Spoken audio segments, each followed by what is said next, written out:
اس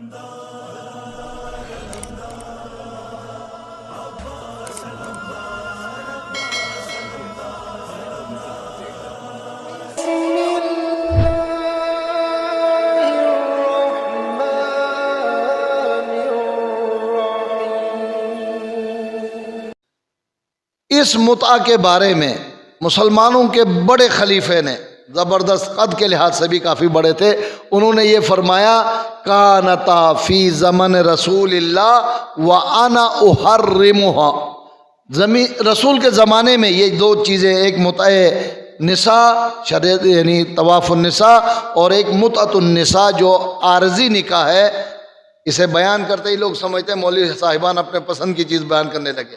اب وہ بات اس طرف نہیں لے جائے گا، میں فقہی مسئلہ عرض کر رہا ہوں۔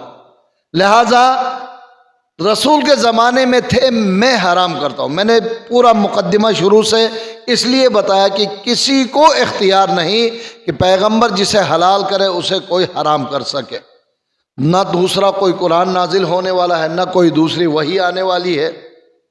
قرآن کی آیتیں احکامات منسوخ ہو گئی ہیں نبی کے زمانے میں، ناسخ اور منسوخ۔ سمجھانے کے لیے صرف یاد دلا رہا ہوں، میں کعبے کا یا قبلے کا کوئی تاریخ بیان نہیں کر رہا ہوں۔ تحویل قبلہ سنا ہے نا، دوسرا پارہ ہے، اے میرے حبیب تمہارا دل چاہ رہا ہے کہ خانہ کعبہ کی طرف رخ کرو تو چھوڑو قبلہ اول کو، فولی وجہک شطر المسجد الحرام، مسجد الحرام کی طرف رخ کرو، اور دنیا میں جہاں کہیں بھی جاؤ خانہ کعبہ کی طرف رخ کر کے نمازیں پڑھو۔ یہ تحویل قبلہ، لوگوں نے بڑا اعتراض کیا۔ دوسرا پارہ شروع اس سے ہوتا ہے سیقول السفہاء من الناس ما واللہ من قبلتہم التی کانوا علیہا۔ یہ بے وقوف لوگ، کبھی کبھار خدا کو بھی غصہ آتا ہوگا، یہ بے وقوف لوگ کہتے ہیں، سفی لوگ کہتے ہیں، بے عقل لوگ کہتے ہیں کہ قبلہ کیوں تبدیل ہوا؟ نعوذ باللہ، یہ یہود شیطنت ہے، یہودیوں کی، عیسائیوں کی شیطنت ہے۔ تمہارا خدا بھول گیا تھا کہ قبلہ ادھر نہیں ادھر ہے، کیوں تبدیل کروایا؟ خدا نے کہا للہ المشرق والمغرب، یہ مشرق و مغرب نہ یہود کا ہے، نہ عیسائی کا، نہ شیعہ کا، نہ سنی کا، بلکہ مشرق و مغرب دونوں اللہ کے ہیں۔ اللہ بندے کو جب چاہے مشرق کی طرف سجدہ کروائے، جب چاہے مغرب کی طرف سجدہ کروائے۔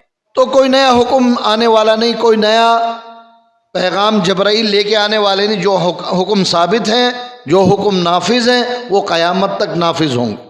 لہٰذا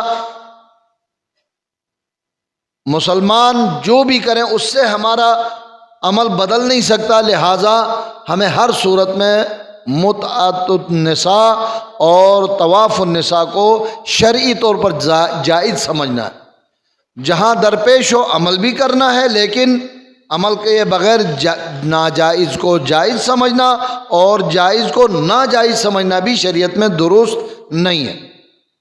بات عقل تک آئی تھی۔ اس کے بعد پھر اجماع، جو سمجھانے کے لیے ہی مشکل ہے۔ آسان ترین جملے میں آپ کی خدمت میں عرض کروں، کوئی ایسا مسئلہ ہو تفصیل میں گئے بغیر جو قرآن سے واضح طور پر ہم نہ سمجھ، کیونکہ ہم کوتا ہے، ہمارا علم کوتا ہے، اس لیے نہیں سمجھ پاتے، ورنہ قرآن کے احکامات موجود ہیں، نبی بتائے گا، امام بتائے گا۔ اگر زمانہ ایسا ہو کہ نبی اور امام سے معلوم کرنا ممکن نہ ہو تو پھر علماء امامیہ اتفاق کرتے ہیں، اسے اجماع کہتے ہیں۔ انتہائی مختصر کم مواقع ہیں، لیکن جہاں اجماع ہو اس کی خلاف ورزی کرنا قرآن کے خلاف ورزی کرنے کے برابر گناہ ہوتا ہے۔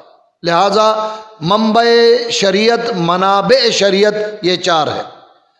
پانچویں نمبر پر اگر پھر بھی کوئی ایسا مسئلہ ہو جن کے بارے میں ان چار میں حکم نہ ملے، تھوڑی سی بات آگے کی ہو گئی، ان کے لیے کچھ اصول استعمال کرتے ہیں۔ کبھی لفظ سنا ہو اصل براءت، کبھی لفظ سنا ہو استصحاب، کبھی لفظ سنا ہو، تو ان جیسے اصولوں سے 4 یا 5 احکامات ہیں، ان کے ذریعے سے حکم شرعی نافذ کیا جاتا ہے۔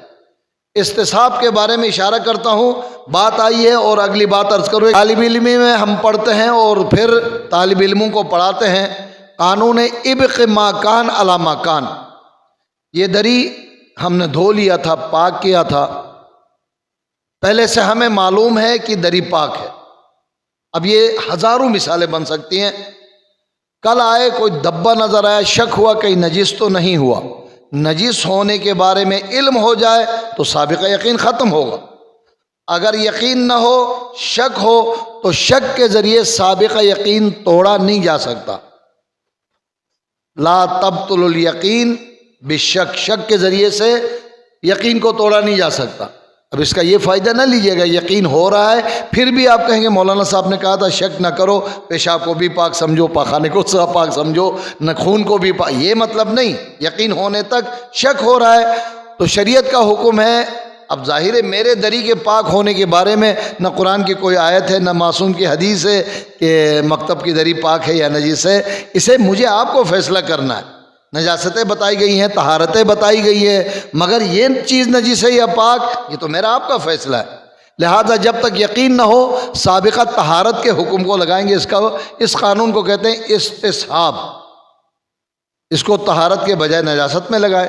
ہمیں معلوم ہے کہ یہ چیز نجس ہے، بعد میں کچھ صاف ستھرا نظر آنے لگا، کچھ دن گزر گئے، تھوڑا سا شک ہونے لگا شاید کسی نے پاک کیا ہے. جب تک پاک کرنے کا یقین نہ ہو نجاست کا حکم جاری ہوگا.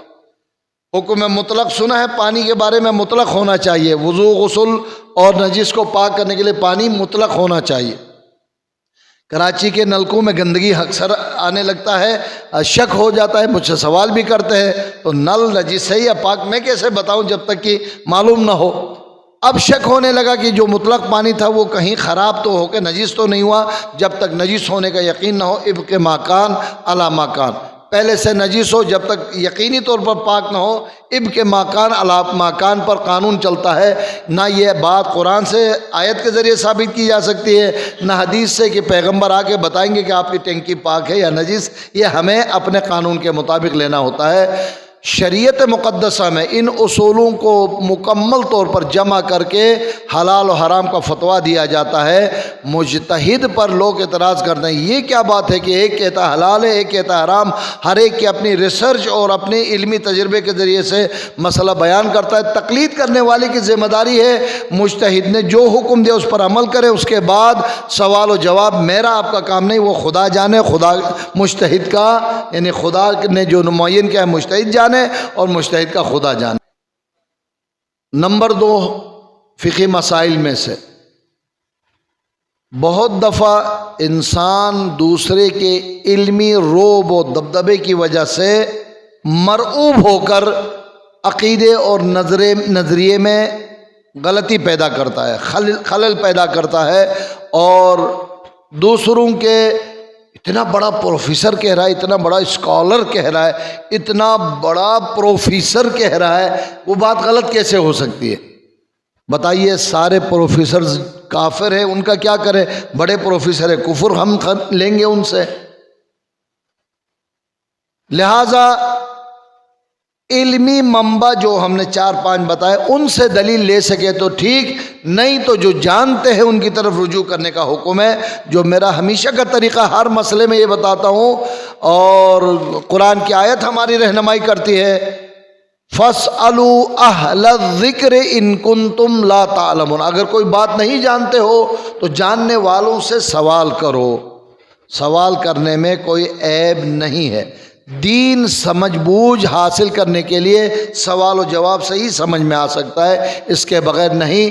میں بہت شکر گزار ہوں جب بھی کوئی مسئلہ پیش کرتا ہوں متعلقہ سوال و جواب کرتے ہیں، اس سے میں مطمئن ہوتا ہوں کہ جو کچھ عرض کر رہا ہوں مومنین سماعت فرما رہے ہیں، اسے سمجھ رہے، اور انشاءاللہ ساتھ مجھے بھی آپ کو بھی خدا توفیق دے کہ دین کی جو بات ہم سمجھتے ہیں اس پر عمل بھی کر سکے. فارسی ایک مثل ہے، حدیث نہیں کوئی روایت نہیں عرض کر رہا ہوں، ترک عادت موجب مرض. ترک عادت موجب مرض. جو انسان جس چیز کا عادی ہوتا ہے آسانی سے اس کو اس کے عادی چیز سے صحیح چیز کی طرف لے کر آنا ممکن نہیں ہے، اور اگر بہت زور دو گے تو اس بیچارے کو بخار ہونے لگے گا. اس جملے کو میرے 8ویں امام نے انتہائی خوبصورت پیرائے میں پیش کیا. فرماتے ہیں عادی انسان کو راہ راست پہ لانا معجزے سے کم نہیں ہے.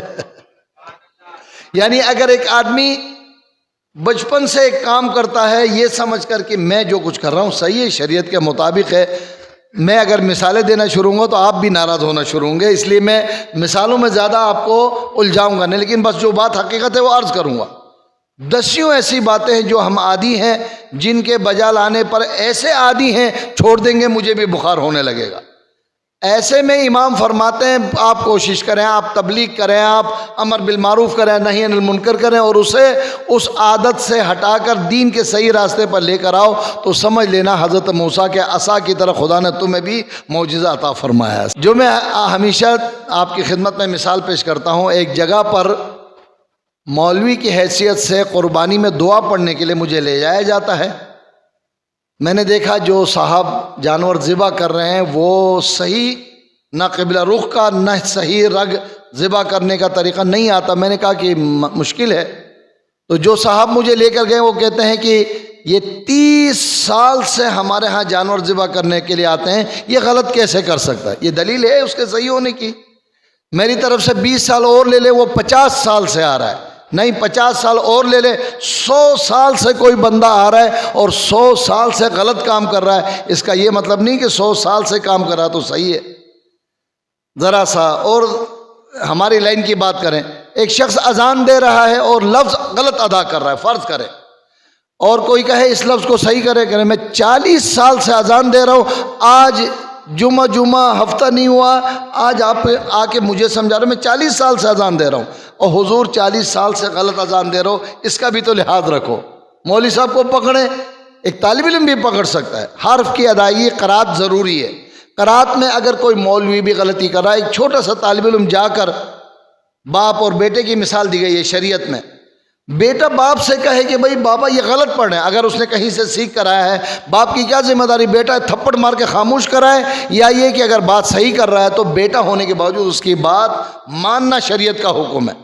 اور قبلہ کہے کہ میں 40 سال سے نماز پڑھا رہا ہوں، تم کون ہوتے مجھے سمجھانے والا؟ یہ بات درست نہیں ہوتی، یہ مرعوب کرنے والی بات ہوتی ہے، جو میں نے بات جہاں سے شروع کی ہے۔ لہٰذا مرعوب نہ ہوئیے، جہاں کہیں شریعت کی صحیح بات کرنی ہو وہاں ہمت کرے، بات کرنے کی کوشش کرے۔ بس میں نے فقہی مسائل کو ختم کر دیا۔